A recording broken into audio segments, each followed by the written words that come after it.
والدین سے کہتا ہوں کہ اپنے بچوں کو عزت دو، عزت دو، عزت دو، عزت دو۔ پھر آپ سے زندگی کے بڑے فیصلے ہیں شادی۔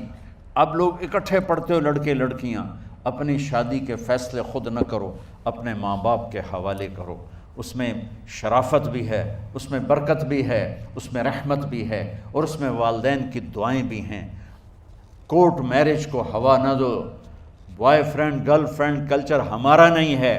میرے نبی کے طریقے میں مرد اور عورت کا صرف نکاح سے تعلق ہے، اس کے علاوہ سب جہنم کی آگ ہے۔ اور والدین سے کہتا ہوں کہ اپنے بچوں سے پوچھ کے رشتے کرو، زبردستی مت کرو۔ میرا معاشرہ بہت سنگین قسم کے جرم کا شکار ہے، بچوں پہ مسلط کر دیتے ہیں، ایتھے ہی کرنی ہے، جٹاں چی کرنی ہے، بٹاں چی کرنی، پتہ نہیں آئے کتوں ہیں جٹ بٹ۔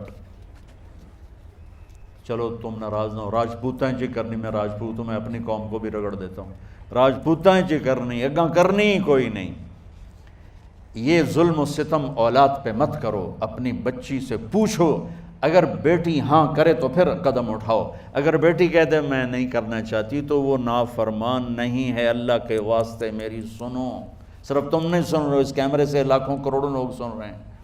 اگر بیٹا یوں کہہ دے کہ ابا میں نے یہاں شادی نہیں کرنی، میرا جی نہیں چاہتا ہے، تو وہ بیٹا نافرمان نہیں ہے، فرما بردار ہے، اس نے شریعت کا حق استعمال کیا ہے۔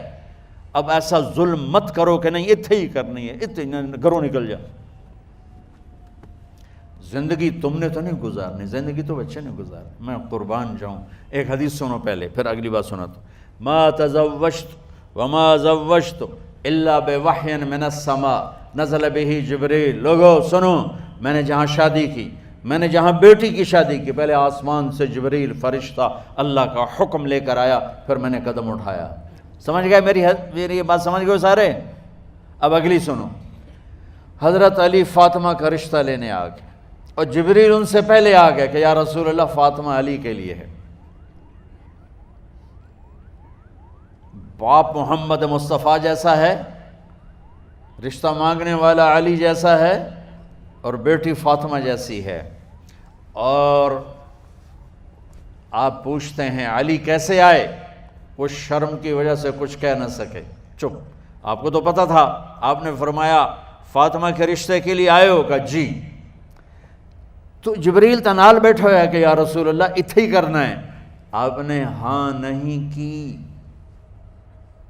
آپ نے کہا انشاءاللہ، اور یہ کہہ کر اٹھ گئے۔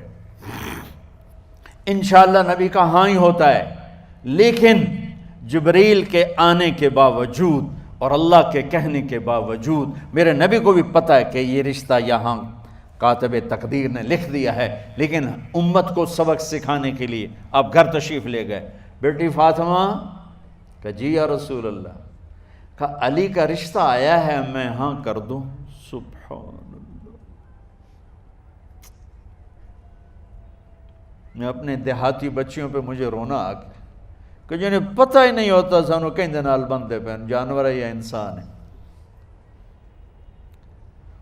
علی جیسا داماد، چلو علی کو چھوڑو، فاطمہ کو چھوڑو، جبریل آیا بیٹھا ہے، جبریل آیا بیٹھا ہے۔ اس کے بعد فاطمہ سے پوچھنے کی کیا بات؟ جبریل آ کر کہہ رہا یا رسول اللہ، اللہ کہہ رہا فاطمہ علی کے لیے ہے اور علی فاطمہ کے لیے ہے، اور پھر آپ کہتے ہیں بیٹی فاطمہ ہاں کر دو؟ ہماری تو آج کی بیٹیاں انکار نہیں کرتی، چپ کر کے گاں ماج طرح بن چھڑ دین کلے نال۔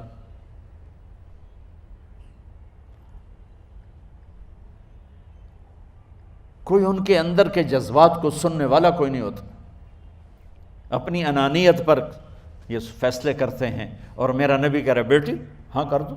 سبحان اللہ۔ آپ کا کیا خیال ہے، فاطمہ نے انکار کرنا تھا؟ یہ بیٹیاں نہیں انکار کرتی تو فاطمہ نے کہاں کرنا تھا؟ لیکن یہ سبق دینا تھا ان والدین کو جو نادانی میں نادانی کے فیصلے کر کے اولاد کو ہمیشہ ایک ٹھنڈی آگ میں دھکا دے دیتے ہیں۔ حضرت فاطمہ رضی اللہ تعالیٰ عنہا نے جب ہاں کی، پھر آپ باہر نکلے۔ اچھا مزے کا واقعہ ہو، حضرت علی اٹھ کے باہر نکلے تو صحابہ باہر کھڑے انتظار کر رہے تھے کہ کیا ہوا۔ حضرت علی کو بھیجنے والے تھے عبد الرحمن بن عوف۔ پہلے ابو بکر گئے تو آپ نے انکار کر دیا، عمر گئے رشتہ مانگا، آپ نے انکار کر دیا۔ عبد الرحمن بن عوف نے علی سے کہا آپ جائیں، آپ کا رشتہ رد نہیں ہوگا۔ کہنے لگے میرا تو ذاتی گھر بھی کوئی نہیں، مجھے کہاں سے رشتہ ملے گا، میں تو بالکل غریب ہوں۔ کہا نہیں تم جاؤ۔ تو واپس آتے انہوں نے عبد الرحمن بن عوف پہ چڑھائی کر دی، ویکھیا ہے نا تو میں نو گلے آئی، انکار ہو گیا۔ تو صحابہ نے پوچھا کیا ہوا؟ کہا کچھ کہا ہی نہیں، چپ کر کے اٹھ گئے۔ تو عبد الرحمن بن عوف کہنے لگے کچھ بولے صحیح، کہ بس اتنا کہا انشاءاللہ، کہا تو مبارک ہو، نبی کا انشاءاللہ ہاں ہوتا ہے۔ کہا اچھا تو اتنے میں آپ باہر تشریف لے۔ کہا علی، کہا جی، کہا لو بلاؤ، لوگوں کو بلاؤ۔